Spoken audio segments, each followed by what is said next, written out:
आनंदवन जंगल में बहुत सारे पंछी रहते थे। उसी जंगल में एक टूनी नाम की चिड़िया रहती थी। टूनी चिड़िया बहुत ज्यादा आलसी और कामचोर थी। वो हमेशा अपना काम करने से बचा करती थी।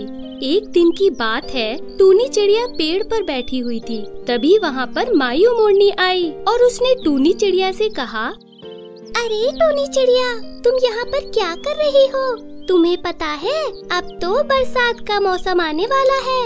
हाँ, मुझे पता है कि बरसात का मौसम आने वाला है, तो मैं क्या करूँ? बरसात तो होगी ही, वो तो हर साल होती है। हाँ, वो तो मुझे भी पता है कि बरसात हर बार होती है, पर यदि तुम्हारा घर सही ना हो तो तुम उसे सही करा लो, क्योंकि इस बार बरसात बहुत होगी। अच्छा जी, पर मुझे लग रहा है कि बारिश बहुत तेज होगी। ऐसा कुछ भी नहीं होगा जैसा तुम कह रही हो। हर बार जैसी ही बारिश होगी। ठीक है, जैसी तुम्हारी इच्छा। मैं तो जा रही हूँ किसी अच्छे ठिकाने को ढूंढने। और ये कहकर मायू मोरनी वहाँ से चली गई। मायू मोरनी के जाने के बाद टूनी चिड़िया ने अपने आप से कहा, ये मायू मोरनी भी ना पता नहीं कौन सी दुनिया में खोई है। अपने आप को भविष्यवक्ता समझती है, इसीलिए भविष्यवाणियाँ करती रहती है। तभी वहाँ पर मुनमुन मौसी आती है और टूनी चिड़िया से कहती है, अरे टूनी, तू कितनी आलसी है। अभी अभी टीवी पर बताया है कि कुछ दिन में बड़ी तेज बारिश होने वाली है। शायद बाढ़ भी आ सकती है। अरे क्या मुनमुन मौसी, तुम भी बड़ी अजीब हो। और रही बात टीवी के न्यूज़ की, तो वो कभी आज तक सच हुई है क्या बारिश के बारे में? हाँ, चलो अब जाओ यहाँ से, मुझे आराम करना है। मैं भी जाती हूँ। और फिर टूनी चिड़िया भी वहाँ से अपने घर चली गई। एक दिन जब वो अपने घर पर बैठी हुई थी, तभी बहुत तेज आंधी आई और जिस वजह से टूनी चिड़िया का घर टूट गया।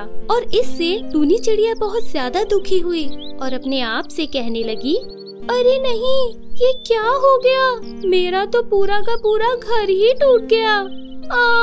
अब मैं क्या करूँगी? मुझे अब अपना घर फिर से बनाना होगा। हाँ, क्योंकि बारिश आने वाली है। और ये कहकर वो बहुत ज्यादा दुखी हो गई, पर उसने अपने घर को बनाने का काम शुरू नहीं किया और वो आजकल पर टालती रही। धीरे धीरे समय और गुजरा और एक दिन की बात है कि टूनी चिड़िया अपने टूटे हुए घर में बैठी हुई थी। तभी अचानक बहुत तेज बारिश शुरू हुई, जिससे टूनी चिड़िया घबरा गई और अपने आप से कहने लगी, अरे नहीं, ये तो बारिश शुरू हो गई। मैंने तो अभी तक अपना घर भी सही नहीं किया। अब मैं क्या करूँगी? हाँ, मुझे तो कुछ समझ में नहीं आ रहा है। हाँ। और ये कहकर वो एक पेड़ पर बैठ गई।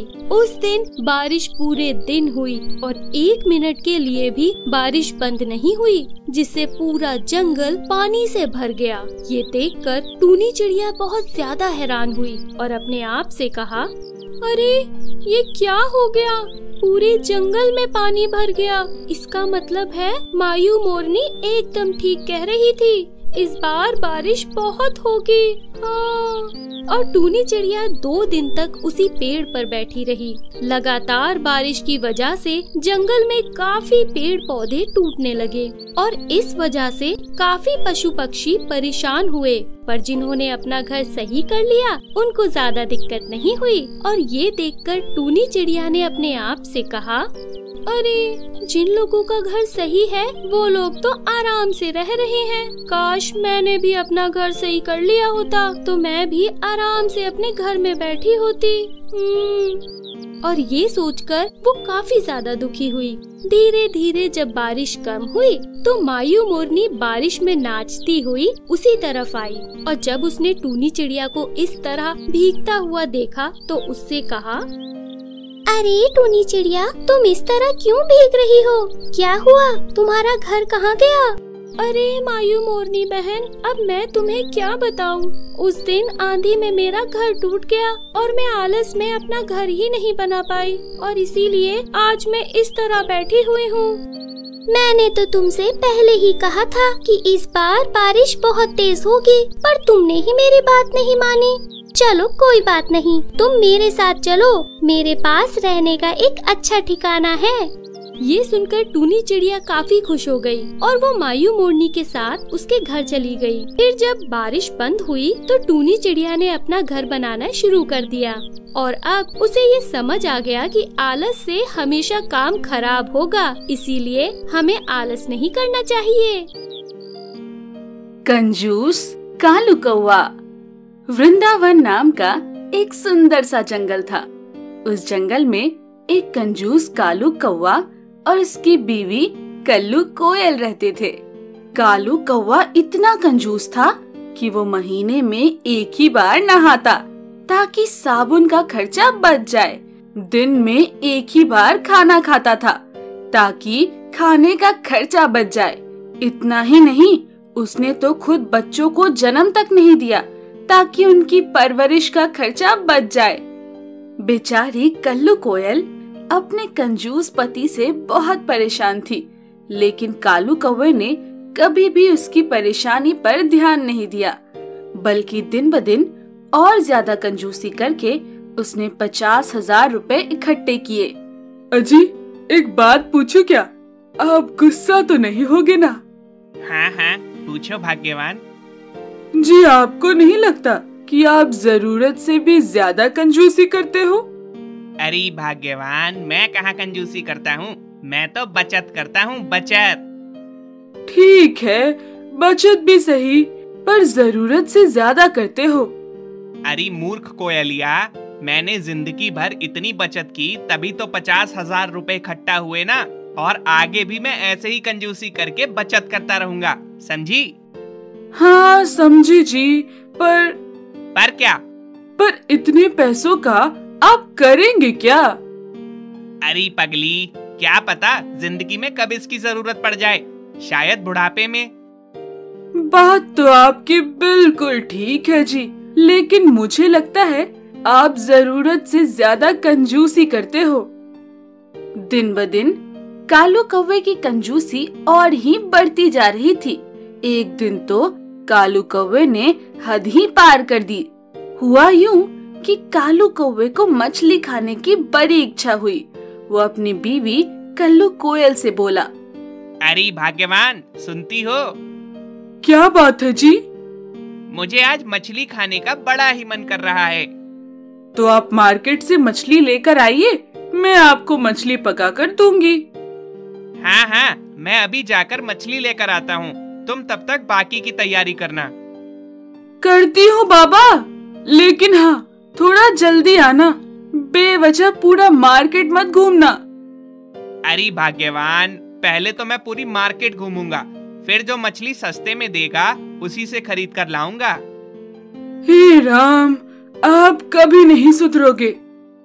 कालू कौवा मछली खरीदने के लिए मार्केट गया। वहाँ टुनटुन मौसी मछली बेच रही थी। मछली ले लो, मछली, ताजी ताजी मछली। अरे ओ कालू भैया, मछली ले लो, ताजी है। ये बड़ी वाली मछली कितने में दोगी टुनमुन मौसी? ये तो 50 रुपए के हैं। अरे 50 रुपए क्यों चाहिए इसके? 40 रुपए में दो मौसी। अरे ओ कंजूस कौवे, चल जा, आगे निकल। इतनी बड़ी और ताजी मछली 50 रुपए में मांग रहा है, कंजूस कहीं का। कालू कौवे को लगा कि थोड़ा आगे जाऊंगा तो इससे भी सस्ती बड़ी वाली मछली मिलेगी। वो और थोड़ा आगे गया। वहाँ बाली चिड़िया मछलियाँ बेच रही थी। उसने बाली चिड़िया से पूछा, बाली बहन, ये बड़ी वाली मछली कितने में दोगी? अरे कालू भाई, ये मछली तो मैं 40 रुपए से कम बिल्कुल भी नहीं दूंगी, कह देती हूँ। हाँ। अरे बाली बहना, थोड़ा सा तो कम कर ले, 30 रुपए में दे दे। कालू भाई, इससे सस्ते दाम में मछली चाहिए तो थोड़ा और आगे जाके बाएं मुड़ो। वहाँ बोलू कबूतर बैठा होगा मछली बेचने, उसके पास सस्ती मछली मिल जाएगी तुम्हें। ठीक है बाली बहन, मैं अभी आगे जाता हूँ। ऐसा कहकर कालू कौवा आगे चला। थोड़ी देर में ही वो बोलू कबूतर के पास पहुँचा।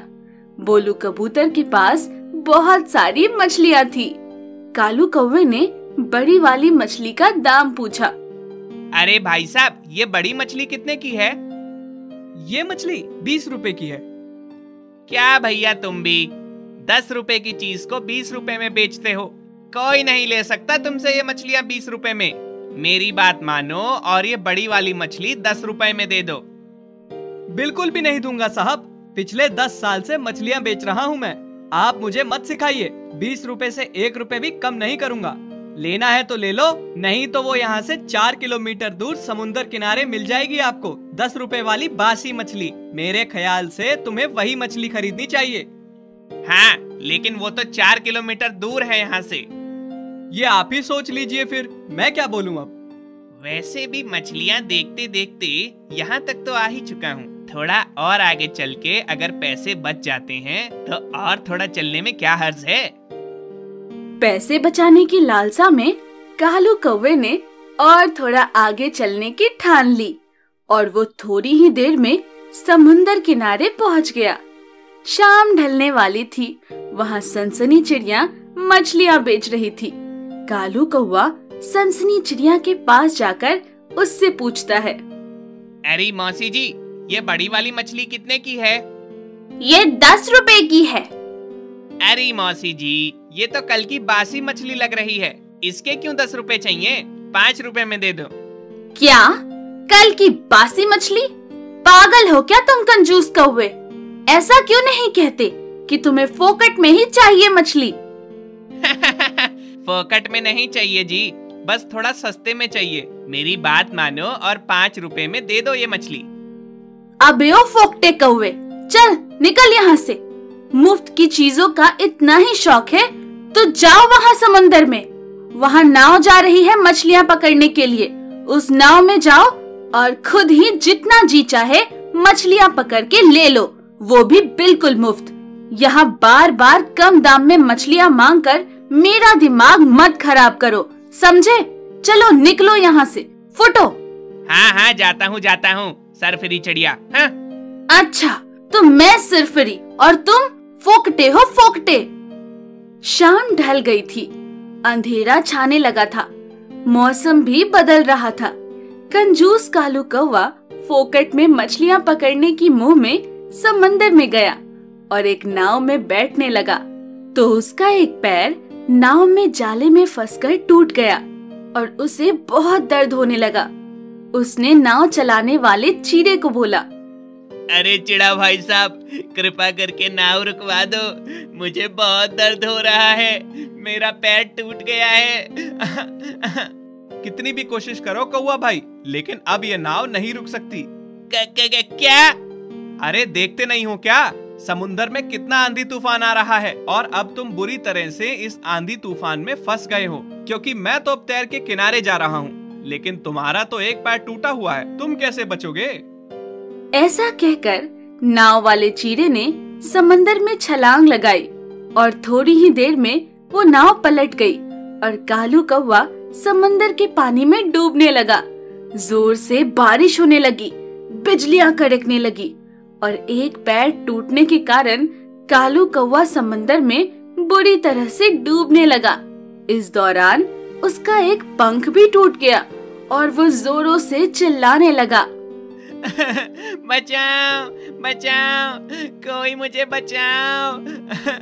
सबसे पहले वो 50 रुपए की मछली लेता तो इतना बड़ा नुकसान नहीं होता जितना अब हो रहा है। अब मैं कैसे बचूंगा? समंदर किनारे पेड़ों पर रहने वाले कुछ पंछियों ने कालू कौवे को डूबते देखा और उसके प्राण बचाने के लिए समंदर में छलांग लगाई और कंजूस काले कौवे की जान बचाकर उसे वैद्य मिट्ठू जी के पास इलाज के लिए लेके गए। मिट्ठू जी ने सब कुछ ठीक से देखा और कहा, देखो भाई, ये कालू साहब ईश्वर की कृपा से बच तो गए हैं, लेकिन इनके पैरों की 3 हड्डियां टूट गई हैं और इसका हमें तुरंत ऑपरेशन करना पड़ेगा और नए पंख भी लगाने पड़ेंगे। क्या? ऑपरेशन? हे भगवान, अब क्या होगा? वैद्य जी, इस इलाज में कितना खर्चा आएगा? 50,000। वैसे तो आपकी जगह कोई और होता तो मैं 60,000 रुपए लेता, पर आपको 50,000 में कर देता हूँ। उतने में वहाँ कल्लू कोयल आती है और बोलती है, अजी सोच लो, कहीं दूसरा वैद्य 40,000 में इलाज कर दे। अरे भाग्यवान, ये क्या मजाक कर रही हो इस वक्त? वैसे बात तो सही बोल रही हो, पर अब मुझे कोई पैसे नहीं बचाने हैं, क्योंकि जान सलामत तो पैसे 50,000। ये अब मैं समझ गया हूँ। उस दिन से बेवजह की कंजूसी कालू कौवे ने छोड़ दी और अपनी पत्नी कल्लू कोयल को खुश रखने लगा।